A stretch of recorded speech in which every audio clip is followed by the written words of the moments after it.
has promised to analyze the judiciary concern granting bail to suspects with capital offences, which he says needs amendment. According to President Museveni, granting bail to such suspects is a provocation to the victims and to Ugandans, which he says will soon be addressed.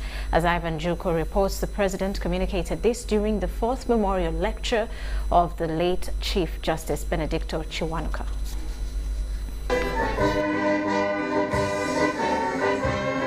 The judiciary has today commemorated the 4th memorial lecture of the first Chief Justice and Prime Minister of Uganda, the late Benedicto Chiwanuka Magumba Kajimu, for his role towards the judiciary and the rule of law. The late Chiwanuka was murdered by Idi Amin security operatives in 1972. However, to date, the whereabouts of the remains of his body remain unknown to either the family or the general public, a matter that has remained a painstaking issue to the legal fraternity and his family. This function in memory of him was held scientifically at the premises of Uganda's Temple of Justice in Kampala under the theme Administration and Delivery of Justice in Uganda through the years, and was graced by President Yoweri Kaguta Museveni and commenced with the unveiling of the new monument of the late Benedicto Chiwanuka. It was during this function that President Museveni reiterated the issue of granting bail to suspects with a capital offense, which he says is an element of provocation against Ugandans, especially the victims. We are going to address it. Also, politically, we are going to, constitutionally, we are going to mobilize ourselves. I'm glad the CJ has, because it will cause us problems.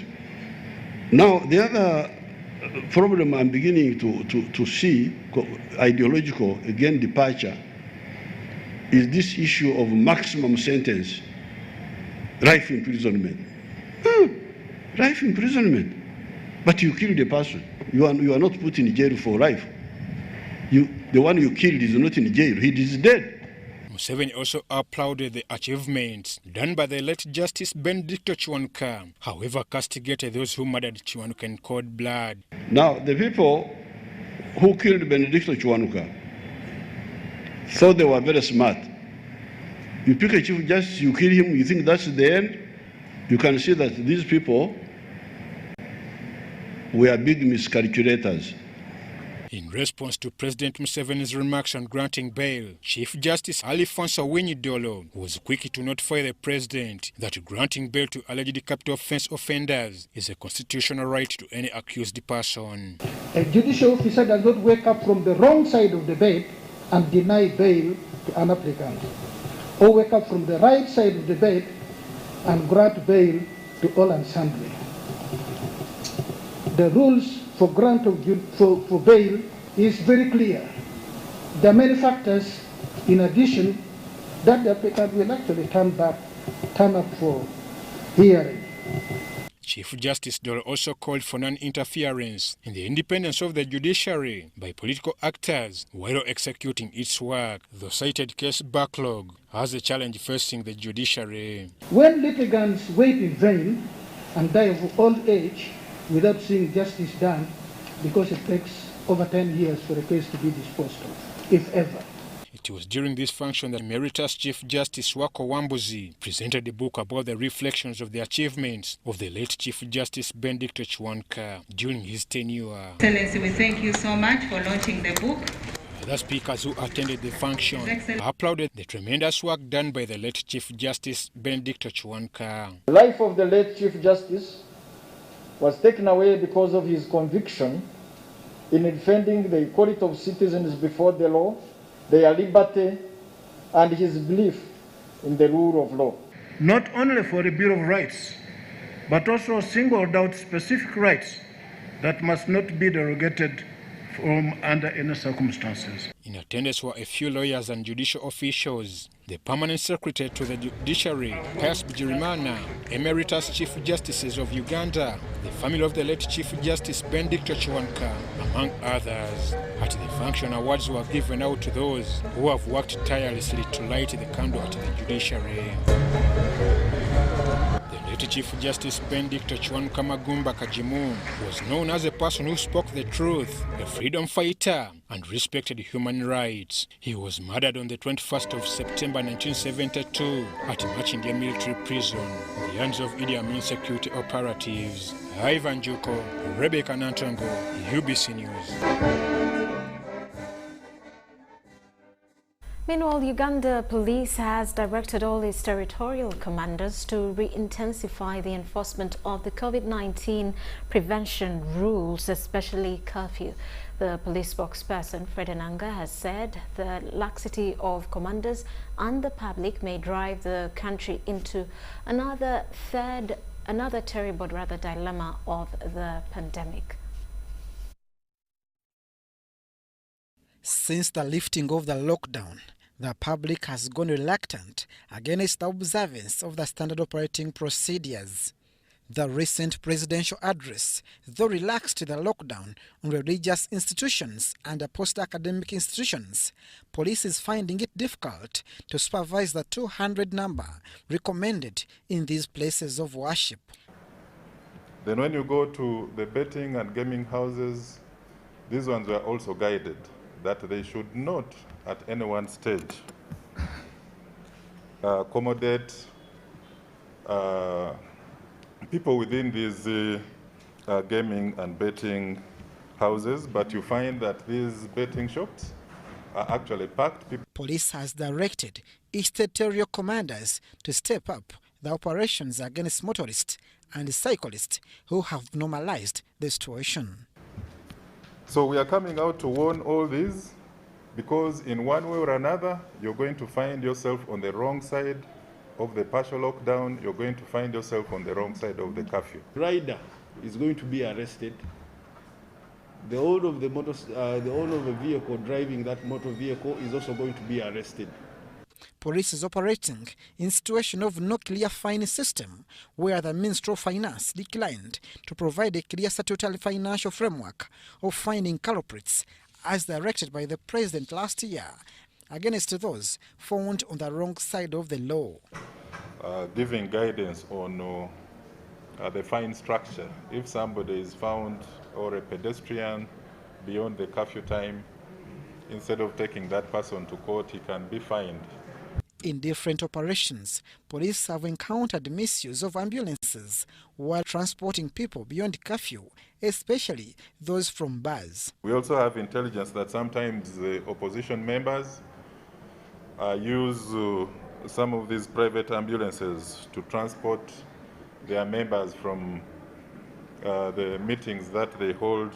The Police Directorate of Crime Intelligence is investigating the matter in which Lieutenant General Henry Tumukunde is alleged to have assaulted one Jasimwa Willie in Muduma, Wakiso district.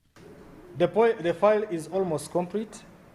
The Department of General Crime CID headquarters is taking it up, and the General inevitably will be called to give his side of the story. Last week, police registered 91 major incidents claiming 69 lives and 60 suspects arrested. In curfew enforcement, 1,425 people were arrested, impounding 837 vehicles and 3,228 motorcycles were also impounded. Abdul Nasir Lowama and Lydia Chomkama for UBC News.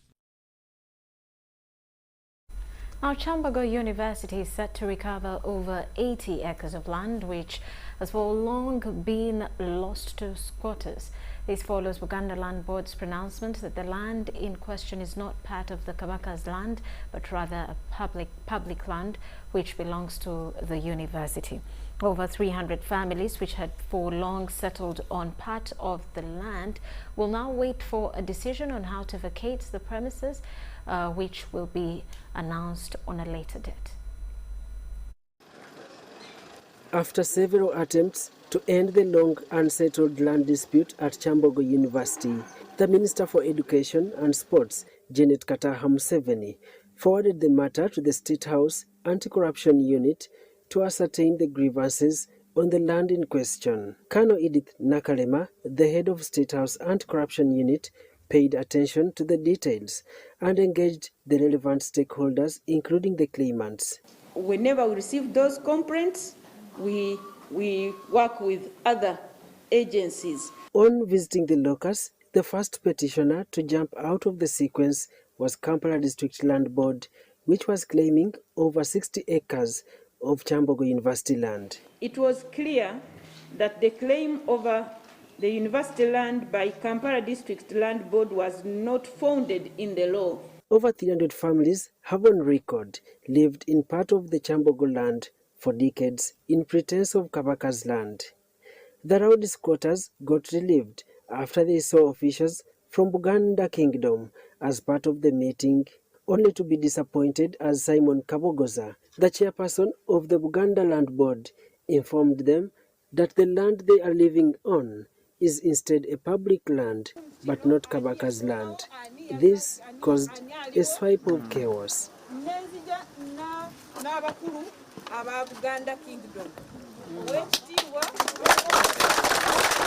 Yanga Buganda Land Board era ne family ya Sosonkoli tetuvunaanizibwa ku ttaka lino.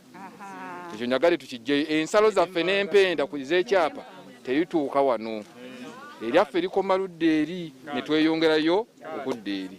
Nizaliddwa kuno nina emyaka 28 kati asenze natandika okungamba biki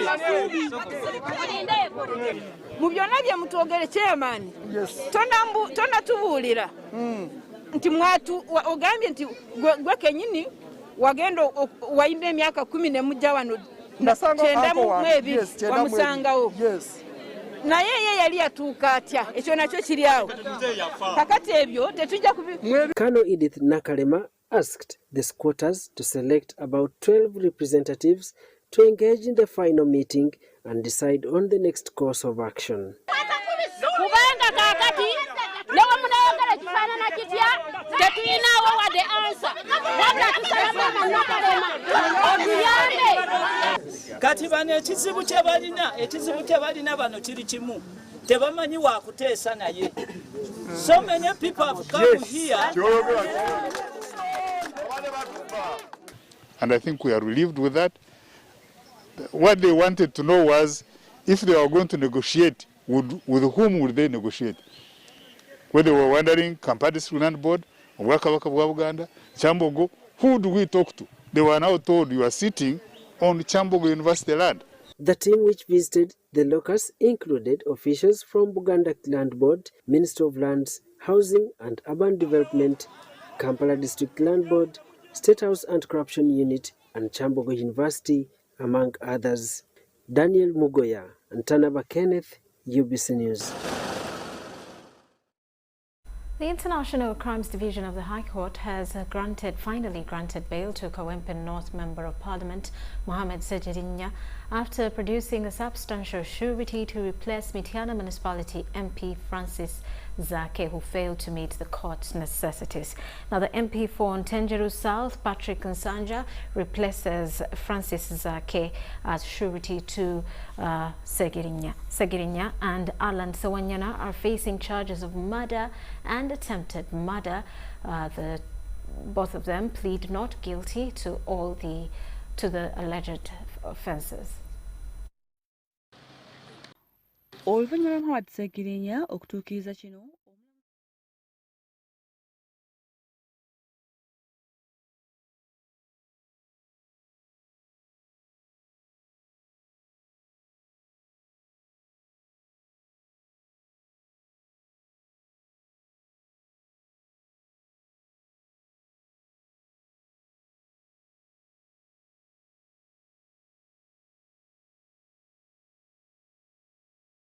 abakuumaddembe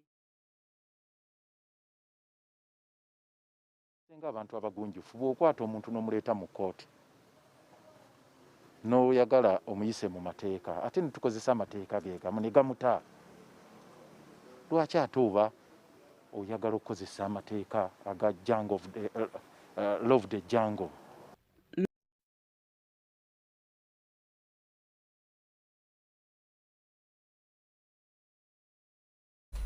Now, Lands Minister Judith Nabakova is in Lyantonde district at the edge of Masaka and Ankole to neutralize the brewing land conflict that may turn bloody if not well managed. Robert Onyango is in Lyantonde as well and filed this report.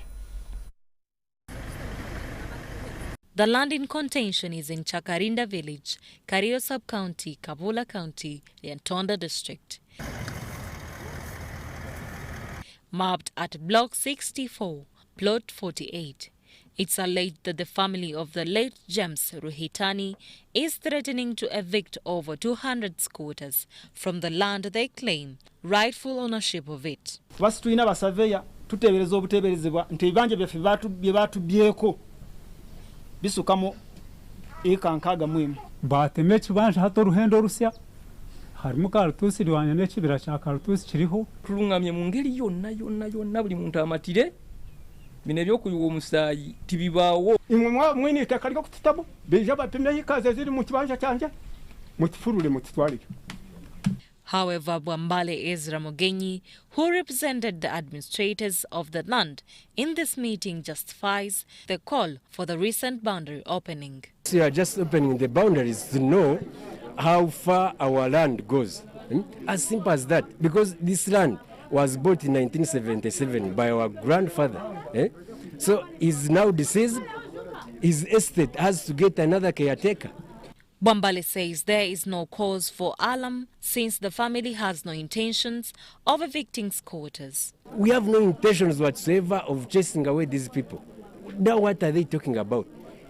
The RDC was here the other time. Now the minister is here. The message they have put across is one and the same. Nobody has an intention of chasing these people off their banja. The meeting was attended by, among others, the Lyantonde security chiefs under the gears of the RDCs, Catherine Kamwine. Banganze bwemba land road tonganda kugula ruwenda nekyata sobola kukola kwe kubagoba ekyo kye nabanyonnyola. This time round, the satisfied Judith Nabakova left one administrative order behind. But right now, I've told them what they need to do is to use their vibanja because the landlord knows them and he acknowledges that at least they exist, which is a good thing. Then another thing what we are going to do is to open the boundaries of this disputed land because we want to know who is, because they are claiming that part of the land could be under Buganda Land Board, then another could be under the landlords who are here today. So we need to know who owns the land, as in having the land title. Nabakova, however, vows to leave no stone unturned in regards to unlawful evictions. Government etuyambe.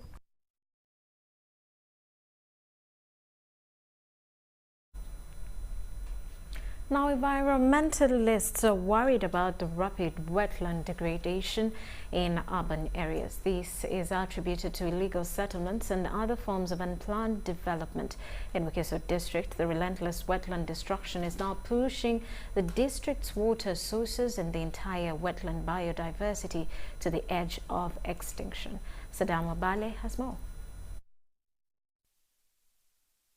Choga wetland in Wakiso district is on the verge of extinction following herbicide use to dry the wetland and pave way for livestock farming. This drying vegetation is a clear indication to show the hazardous level of chemicals on the wetland system. Choga wetland, which is also a source of drinking water for Wakiso Town Council, is in danger after livestock farmers dried off the wetland vegetation and killing the entire biodiversity. The chairperson of Wakiso district is concerned about the destruction, but cites financial and human resource challenges to monitor wetland degradation in his region. Even uncoordinated government agencies in the matter of environmental protection is also another issue. Of course, you find those agencies are not well facilitated. But like here at the district, the entire district natural resource officer, a department, has one pickup, which sometimes has no even fuel. So that is also another critical area, and it is also the same issue in NEMA. According to the recent launched State of the Environment report on wetland and forests, the percentage rate of the wetlands has drastically declined, something that worries environmentalists. Sada Mubale, Pathias Karikona, UBC News, Kampala. The ruling NRM government has appealed to opposition politicians to join hands with them to implement the country's development agenda.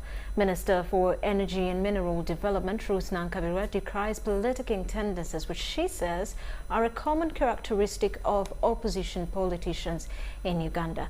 Ngonzi made the remarks while receiving food relief items from LARVAE Technologies meant to cater for vulnerable people in the Central District of Kiboga. Henry Okurut has more.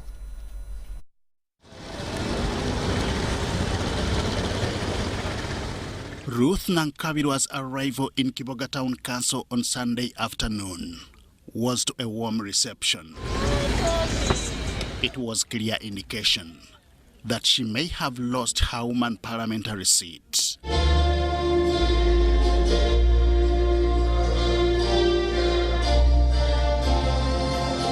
But her love for national service remains unbroken.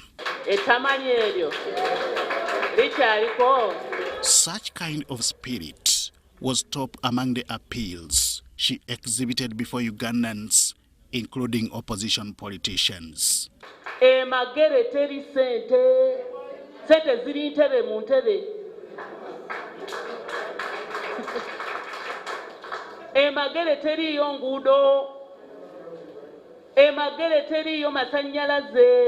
This appeal is to the effect that the country's national development agenda cannot be implemented in isolation. We are not going to implement any other party's manifesto except the NRM manifesto. So they should always remember that and welcome the programs that we bring in their areas. This is how she has been able to take her lobbying capacity a notch higher, securing food relief items for the people of Kiboga. We will be donating 2 tons of rice, 2 tons of maize flour, that is posho, 2 tons of beans, over 1,000 kilograms of salt, and 500 liters of cooking oil. The relief was channeled through Ngonzi Social Empowerment Agency, or NASIA, as goes its acronym. It is a non-government organization charged with a mission to inspire, empower and connect communities to change their mindset. It's time for service delivery. It's no longer time for politicking. Unfortunately, people want to politic. Abantu bagala balemere mu politics, soyo politics. Nankabirwa amanyi gamugwa. Waliwo yali asinga katacha ina mani. Kakati tajja kola kino. Kakati omalirako obuddo nzomanyi gyendi. In the meantime, government has also been called upon to expedite the process of paying outstanding balance owed to Church of Uganda. The 27 billion shillings, 5 of which has been paid, originates from airport land that government acquired from the church. The president directed that the Minister of Finance looks for this money to pay Church of Uganda. But we got only 5 billion. I need 20 billion more, 22 more billions. And we would not be crying over completing the date of the church house. Ngonzi was recently appointed Minister for Energy and Mineral Development. She looks forward to continue propelling the country's development agenda, not just in Kiboga district. Henry Okurut, UBC. Let's take it back a bit. The International Crimes Division of the High Court has finally granted bail to Kawempe North Member of Parliament Mohamed Sejirinya after producing a substantial surety to replace Mityana Municipality MP Francis Zake, who failed to meet the court's necessities. Now, the MP for Ntenjeru South, Patrick Nsanja, has replaced Francis Zake as the surety. Mohamed Sejirinya and Alan Sewanyana are facing charges of murder and attempted murder They plead not guilty to all the alleged offences. Deborah Namamonde has more. Last week, the presiding magistrate of International Crimes Division, Susan Okolanyi, declined to grant bail to Kawempe North Member of Parliament, Muhammad Segirinya, although she was pleased to release his co-accused Honorable Alan Sewanyana on bail after meeting court necessities. Member of Parliament Francis Zake, who had stood surety for Kawempe North's Member of Parliament Muhammad Segirinya, failed to show up in court as fourth surety to the accused. Following the absence of Zake to offer surety, Magistrate Susan Okolanyi asked Segirinya to bring another surety if possible for court to grant him bail. Monday morning, Magistrate Susan Okolanyi, after confirming Member of Parliament Patrick Nsanja as a substantial surety, was pleased to grant Muhammad Segirinya bail. Looked at the supporting documents presented to confirm the fact that the Honorable Nsanja is a law-abiding and responsible citizen of Uganda. Accordingly, the application is allowed and the applicants are released on bail. However, Magistrate Susan Okolanyi cautioned Segirinya on the bail terms which were given unto them by Masaka High Court before Lady Justice Victoria Nachintu Katumba when releasing them on bail. To make an undertaking with the registrar of this court in the amount of 100 million shillings, not cash, guaranteeing that the applicant, in this case, will attend court to answer the indictment brought against him. The accused Muhammad Segirinya appeared via video conferencing and was represented by his lawyer Elias Lukwago and Shamim Malende. Meanwhile, the Director of Public Prosecution Office was represented by Lillian Omar. After the proceedings, lawyer Elias Lukwago was pleased with the ruling, however was not certain whether the accused will be released from Chigo government prison, citing the incident of rearrest that happened to Member of Parliament Alan Sewanyana last week. We thank Honorable Nsanja, who has stood in for Zake, and we are now finalizing the court papers.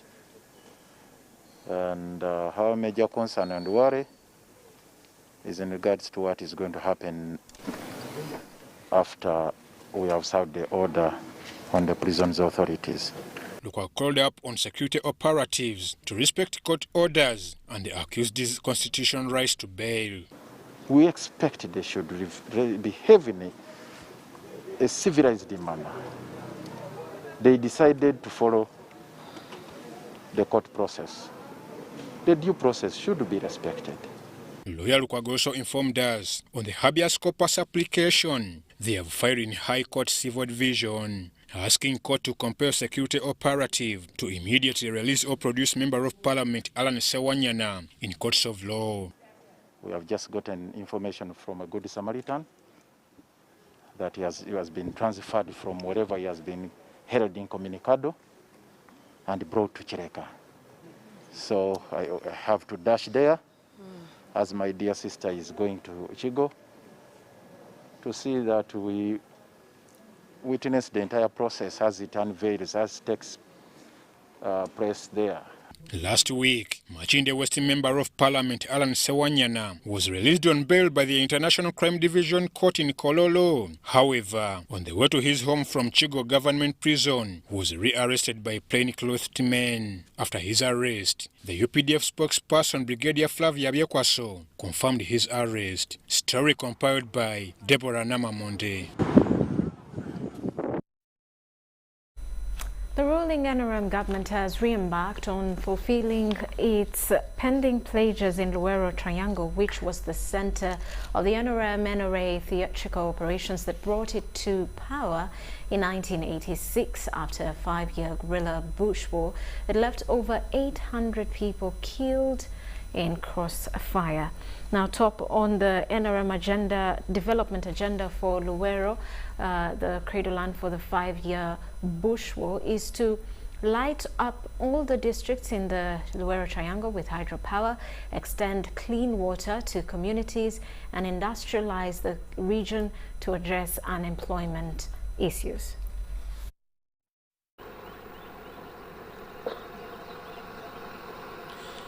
At the helm of the 1981-86 Bush War that brought the ruling NRM government to power in 1986, the leadership of the rebel outfit then promised development and rehabilitation of Luwero Triangle that was the fulcrum of a successful revolution after the war. However, often funds have been released for the development of the once war-ravaged Luwero, but to a larger extent, the funds have hardly reached the intended beneficiaries, whose families contributed immensely human resource, food supplies and financial resources towards the NRM victory in 1986. But the lucky ones who have managed to benefit from the resources that have trickled down to the grassroots in the communities of Greater Luwero attribute their sincerity to the President and the State Minister for Higher Education, Dr. Jesse Muyingo, who have made the strides to turn around the living conditions of the people and extending services like health facilities and schools to communities. However, to the areas of Mpiji, Kakoni, Nakaseta, Busoke, Nawango, Kabulanaka, Bulami and Zirowe in Luwero district that still lag behind. The ruling NRM top on its development agenda are planning to light those areas through the rural electrification program. So grateful to the government of Uganda and more especially our beloved Dr. Jesse Muyingo. Power has been extended to every part of this part of Bamnanika. Museveni ge yampa gamukubyemu bwegato mwana naguma nava wali wangulu najja nasumulula awente yange nagitwala waliwo babakuba waliwo bajjako sente zaabwe tewali babanyaga masanyalaze tunywa ku binyogogo tuzzo tunyogoga soda tugenda tandikateeka bizinesi zaffe ku makubo. Received electricity these days, each and everybody is planning a development. Those of voting are planning. While efforts are geared at having the NRM fulfilled pledges fulfilled, the lockdown on the education sector is likely to retard the academic standards in the region. However, Dr. Jesse Muyingo, who doubles as State Minister for Higher Education, established the Bamnanika Constituency Education Fund, through which over 11,000 students at various levels have benefited since 2011. By providing electricity and other development services in our area, I want to call upon Ugandans, I want to call upon my people who are in this area that have been serviced with electricity, take advantage of that electricity, start income-generating activities, create jobs, so that all this younger generation that is out of employment is able to be employed. At the moment, he is appealing to communities to adjust to learning via TVs and radio stations as government plans to reopen schools in November.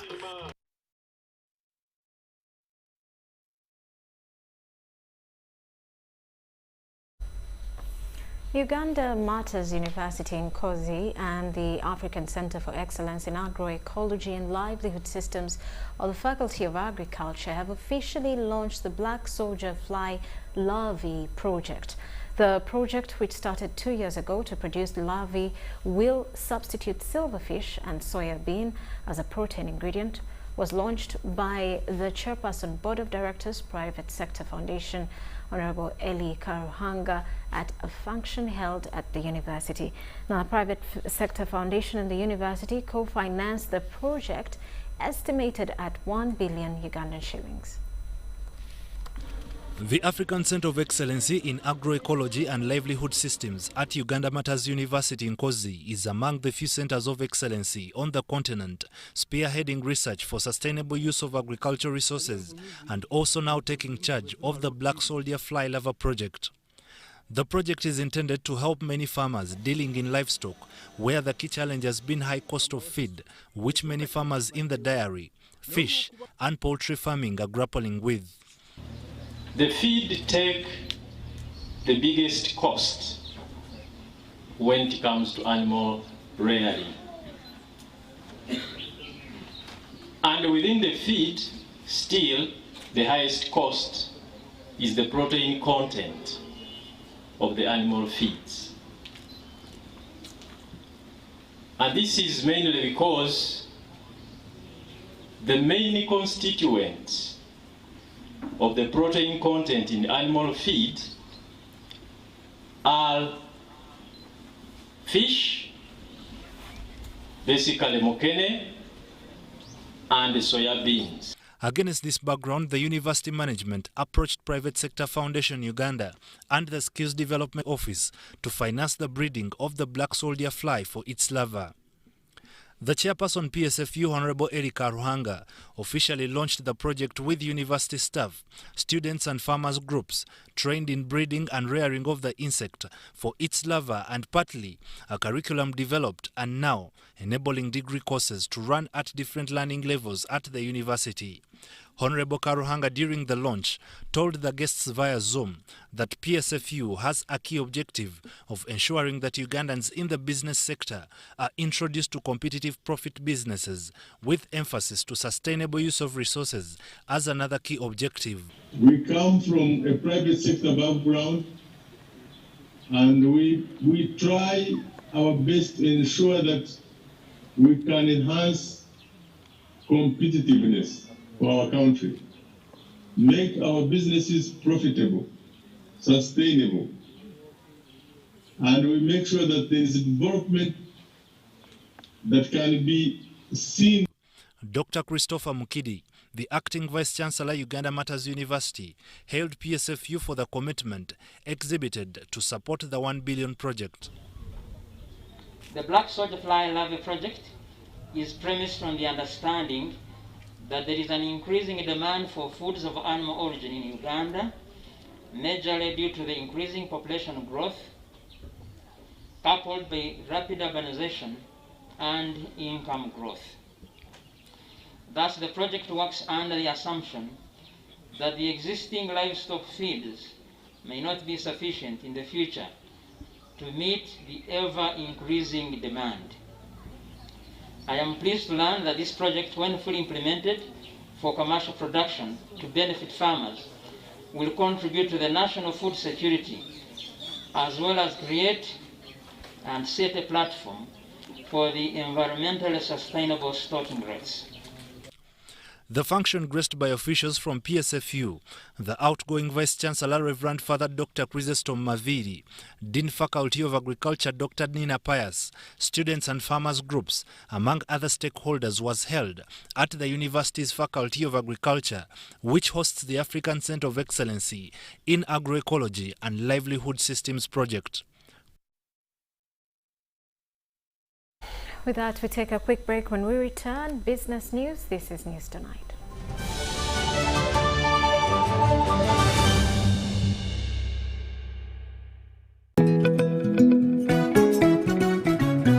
My home, I smile when I think of you, Uganda. My home.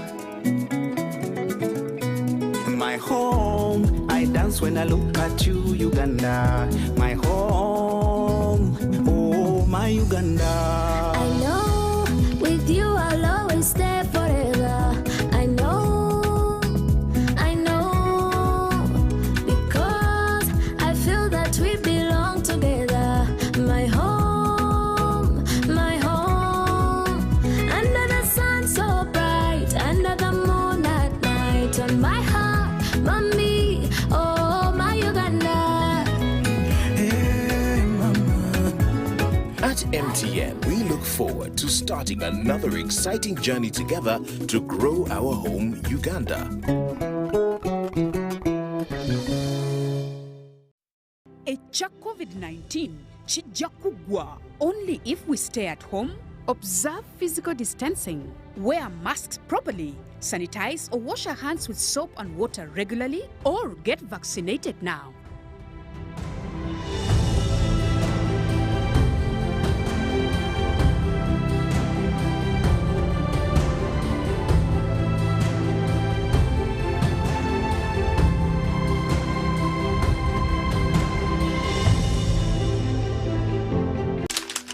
You know, you could just buy a new smartphone from anywhere in Uganda.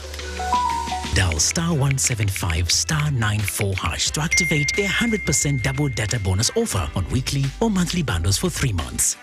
Better yet, you automatically receive free 1 GB valid for 30 days. You are hooked already, aren't you? Enjoy 100% double data bonus from AIRTEL. Buy a smartphone from anywhere in Uganda and insert an AIRTEL SIM card. Dial *175 *94 hash to activate a 100% data bonus offer on weekly or monthly bundles, valid for 3 months. Dial *175 hash and select your preferred bundle to activate a 100% data bonus offer on weekly or monthly bundles, valid for 3 months. AIRTEL, the smartphone network. 5 for 5, 5 times the winning, yeah.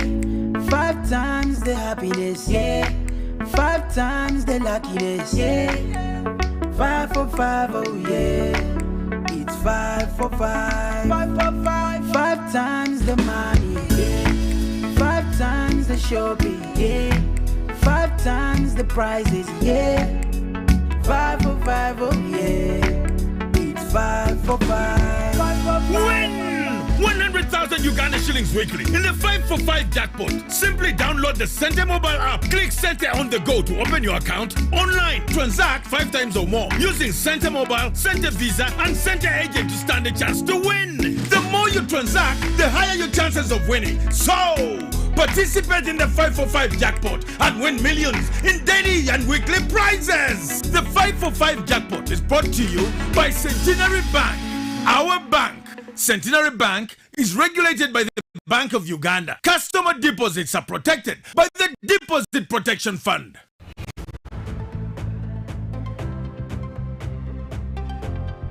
You, yes, you and I, all of us have to go green at the workplace to protect the environment. Here are some of the best green practices you need to adopt at the workplace. Ensure responsible waste disposal. Opt for recycled paper and paper products. Conserve energy by switching off lights, air conditioner, and other electronic equipment whenever they're not in use. Use environmentally friendly alternative energy and eco-friendly bulbs. Maximize use of digital solutions and computer software to reduce consumption of paper as you aim to go paperless. Implement green procurement. Cycle, walk, hold virtual meetings, work from home, use public transport, and do carpooling with colleagues and neighbors, hence reducing emissions. Finally, raise awareness about these and more green practices and make them a part of your corporate culture. Let's go green now. This is an advocacy message from the Green Jobs Program in the Ministry of Gender, Labor, and Social Development.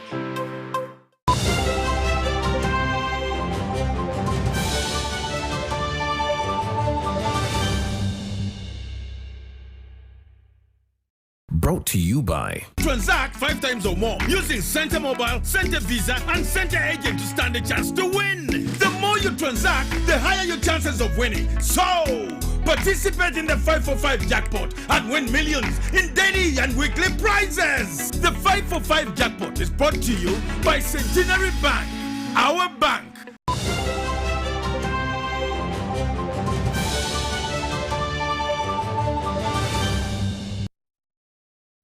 Welcome back. Now in business news, Uganda has joined the rest of the world to mark Tourism Day. The event on the theme Tourism for Inclusive Growth was held virtually in the capital Kampala for the second year of running due to the restrictions related to the COVID-19 pandemic. Dennis Sigoa has more. Thank you very much. Government is focused on key areas to assist in the recovery of the tourism sector. These areas include health and safety, financial recovery, and promotion of the country as the ultimate tourism destination. Before the outbreak of the COVID-19 pandemic, the tourism industry had demonstrated that it was a powerful lever to fight poverty, to promote social and economic inclusion of vulnerable groups. The tourism industry was contributing 6.2% of the country's gross domestic product and employing close to 600,000 people directly and many more indirectly. As has been said, the COVID-19 pandemic has had a devastating social and economic impact on Uganda's economy, resulting in an additional 300,000 persons falling into poverty. This was observed at the event to mark the World Tourism Day, celebrated annually on the 27th of September. This year's celebrations were on the theme Tourism for Inclusive Growth. Tourism for inclusive growth should focus in one way or the other on bringing together and sharing benefits which come from the tourism industry so that our poor people can equally benefit. At a time when the COVID-19 related standard operating procedures and strict visitor guidelines continues to impact negatively on visitor numbers to the tourism sites, deliberations at the Kampala Sheraton Hotel focused on finding a workable solution to spur the surge in numbers of tourists, which will ultimately translate to improved revenue stream for the players and the economy. The COVID pandemic has accelerated our realization that the solid tourism market base is right here at home. We have therefore initiated many campaigns to promote awareness and travel in the domestic market, and we commit to do more. I call upon the private sector to focus on this logical segment by developing relatable products and the right pricing for this market. At the event, Uganda Tourism Board committed to aggressively market Uganda as the top tourist destination, working with different players in the value chain to ensure inclusive growth and development. Dennis Igoa for UBC News. And as Uganda celebrates World Tourism Day, State Minister for Tourism Martin Bahinduka has addressed a pertinent issue about availability of literature to enhance interest. With this information availed, he says it is hoped the local tourism will be boosted. John Barnes has more. Uganda has joined the rest of the world in celebrating World Tourism Day, with the main celebrations hosted at Sheraton Hotel in Kampala. But as the country embarks on achieving today's theme, many challenges, notably lack of literature, still abound. The good news is that passionate tourism Ugandans under Landmark Magazine Limited have started a project to help sort that dilemma. And we identified a gap of lack of information or where to find information about tourism. There are so many people in Uganda who would like to have fun, find out which places to tour, okay? And then they lack that information. They don't know where to go or who to contact to provide that information. So we came up with a book, The Pearl of Africa, which we hope is going to change the tourism sector. In this book, you learn how to have fun in Uganda. You learn about our rich tourism sector, our rich cultural heritage and wildlife. We thought about the locals within our countries and those in the diaspora. The magazine is a one-stop solution to all tourism problems, with areas to visit highlighted beside history and culture of the nation, while also offering a directory on other sectors related to tourism. Landmark Magazine Limited has partnered with the Ministry of Tourism, Directorate of Industrial Training, National Council of Sports, Uganda Tourism Board and Chambogo University, among others, on this project that is free for all.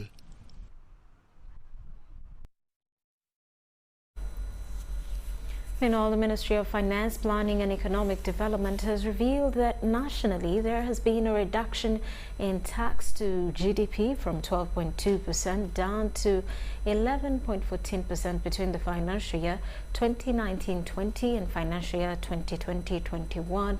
Now, within the same period, 83 local governments failed to pay their projected local revenues for the financial year 2020-2021.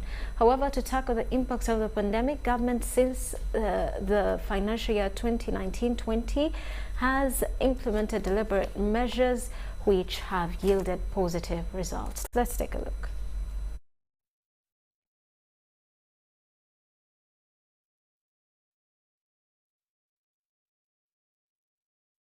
I think let me be given time to traverse the whole country so that I personally get the feel of how this program has been implemented and what do we have to change. Very soon we shall fix those challenges. Naye obuzibu bwe tusanze nti ne budget gye twayise ya 2020-2021 we tutukidde wano nga tukola eno egenda okuddako twakafuna otuya average twakafuna 11% sente zetwasuubira ekyokusooka sente tuwa ntono nze ndooza 20% ku local revenue kiseera kituuse tukyuseemu tube nga basobola okwongezaako percentage okuva 20% ati zigende ku 30. I have directed the implementing agency to see how best they can facilitate these partners that are supposed to implement this program. The main intention is to make sure that all programs and policies and monies that are going to come in the next financial year to fit in UNDP 3 and the manifesto of the President.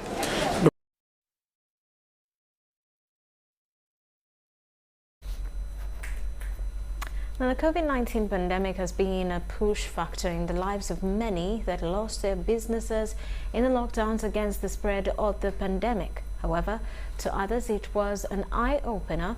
Many have now embraced the analogy diversification, trying other means to survive in an abnormal situation. Tonight, we look at Irene Kusima, a gospel artist who has ventured into bridal works as an alternative to make ends meet. In lockdown, I don't just sit and relax. I always get my pen and a book and I start writing songs. And I thank God that I have managed to go to the studio. I have made. The gospel artist says it's time people tried other businesses to make two ends meet. To her, sticking to a particular type of business is dangerous in an abnormal situation like this one that is caused by COVID-19 pandemic. Venturing is part of life. At this moment during COVID-19, you don't need to think on one side of music side. You need also to do some other type of businesses. Like me, you can say I'm your fellow artist, but I don't deal in music only, but I do also the businesses like restaurant, like a bridal thing. However, outside the music industry that was immensely affected and still under the lockdown, Kusima has ventured into bridal works where she is making fortunes. The bridal, we have seen here, we got some loan from Wuma Sako. So for me, I used that money to add more stock in my business. And when we come to the section of restaurant, this is the time for us to add more dishes. And on the other hand, the director of Bethel Kids in Need Orphanage, Pastor Irene Manjeri, has appealed to all parents to keep a keen eye on their children during the COVID-19 pandemic to survive the wave. Wala bebazuuliddwa nga bafunidde embuto mu COVID-19 kikaabya amaziga kyenyamiza. Ennaku zino abaana bagenda mu nsonga ku myaka 11. Kitegeeza nti asobola okwetikka olubuto olutalina plan ku myaka 12.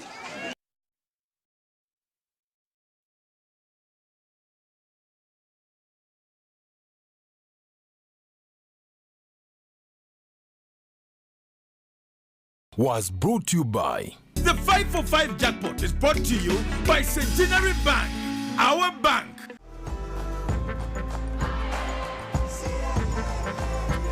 Uganda, today is a great day to work towards your dreams. Dial *185*7# and select savings to save as low as 500 Ugandan shillings on regular savings or 250,000 Ugandan shillings for fixed deposits.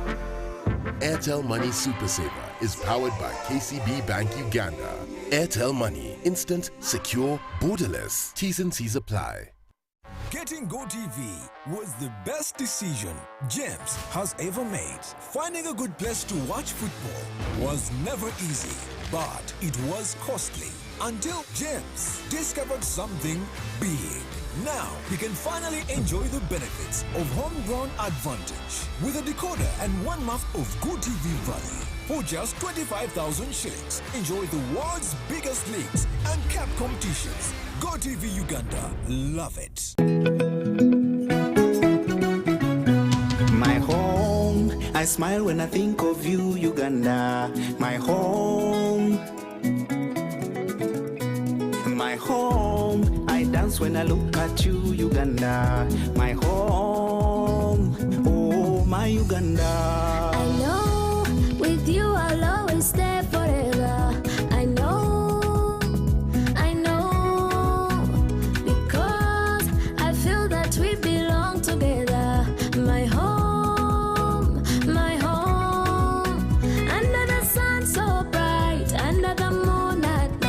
on my heart, mommy, oh my Uganda. Hey, mama. At MTN, we look forward to starting another exciting journey together to grow our home, Uganda.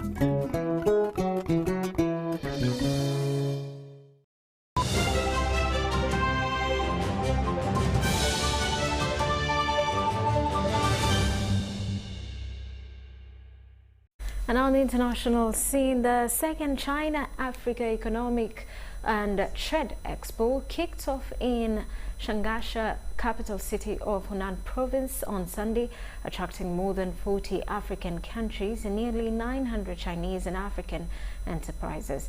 Themed with a new start, new opportunities and new accomplishments, the expo shows visitors with its new changes and features. Let's take a look.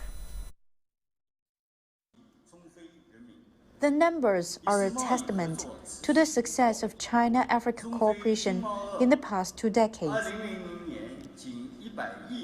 China-Africa economic and trade volume was only $10 billion in 2000. It broke through $100 billion in 2008 and $200 billion in 2013. In 2020, the number was $187 billion despite the pandemic. Yang Jiechi, the Communist Party of China's top foreign affairs official, says China has been Africa's largest trading partner for 12 consecutive years and is Africa's second-largest export destination for agricultural products. China-Africa trade accounts for more than 21% of Africa's total trade volume. This year marks the 50th anniversary of diplomatic relations between China and Rwanda. The mechanism had secured many business deals. Rwanda hopes to open a wider market in China for its chili and coffee. We have already seen the value of this event. At the first expo in 2019, Rwandan companies secured rewarding trade deals, notably in the supply of specialty agricultural commodities to the Chinese market. This success has served to raise the ambition of our agribusiness sector even higher, and we appreciate the positive response by Chinese consumers to Rwanda's high-quality chili, tea, and coffee. Over 20 forums, business matchmakings, and promotional events will be held over the next 2 days. There are 2 major exhibitions showcasing products from China and African countries here in Changsha International Conference Center, as well as Gaoqiao Market. Participants will also discuss cooperation opportunities in logistics, processing, research, and cross-border R&D business centers.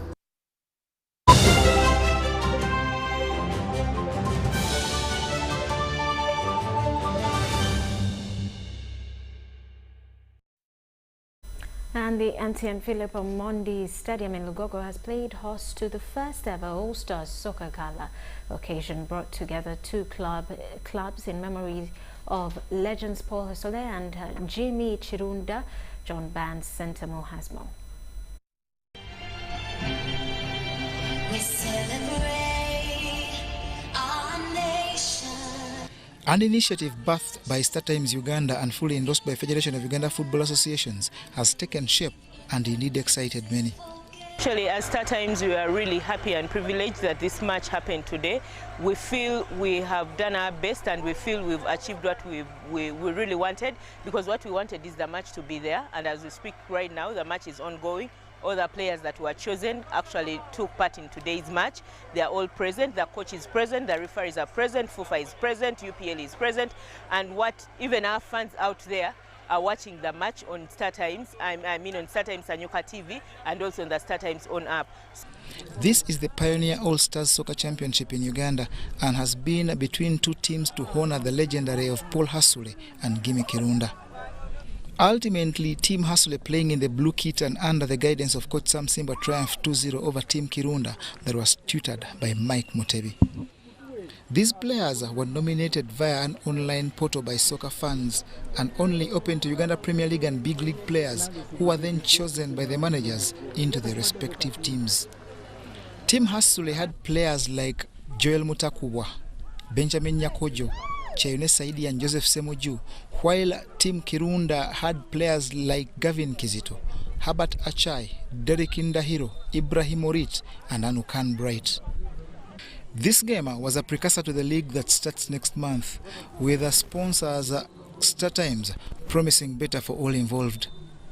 This was meant to give fun, to give people a lot of excitement, looking forward to the new season. And StarTimes, the StarTimes Uganda Premier League fans should look forward to a much more interesting game. We promised them that we are going to have over 100 matches televised. And we promise them that as we go on, we shall always improve, given the feedback they give us on social media, on face-to-face interactions, because for us 10 years from, by the time we finish our contract on 10 years relationship with FUFA, we want to see Ugandan football having grown to the highest, to the peak, to the maximum, and we are like, yes. It was a fun game but cash-laden that climaxed with the winning coach bagging 5 million shillings while the loser took home 3 million, with players on the winning team getting 1 million and on the loser's side 500,000.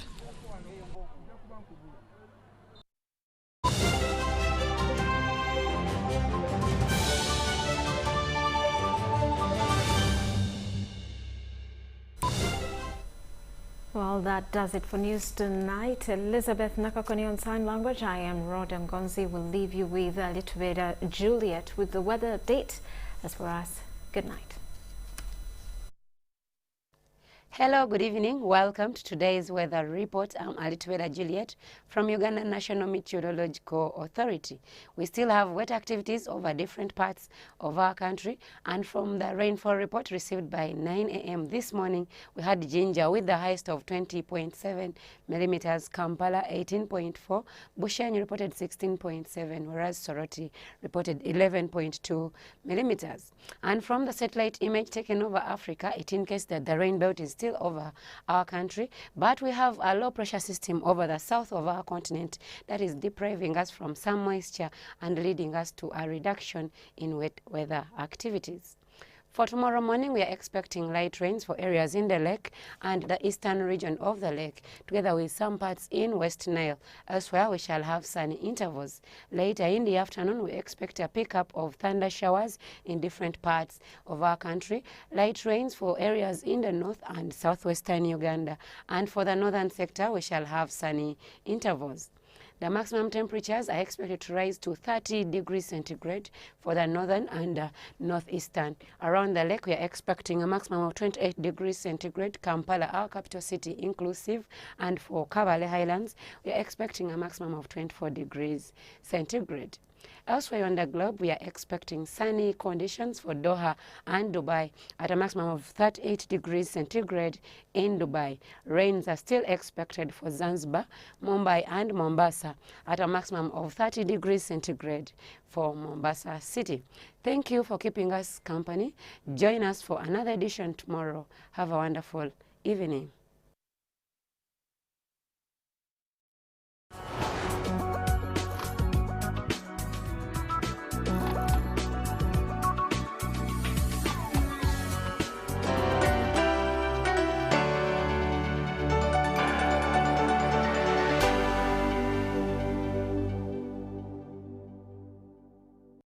It's an interesting day to be in Rotary and to belong to a very interesting group like the Rotarians that we are going to see today. When you belong to Rotary, you serve above self. Today we have the Rotary Club of Chiwatule, who have served, built schools, built health centers, served and made sure that communities are satisfied. Let's go in and watch the Rotary Club of Chiwatule as it exchanges leadership.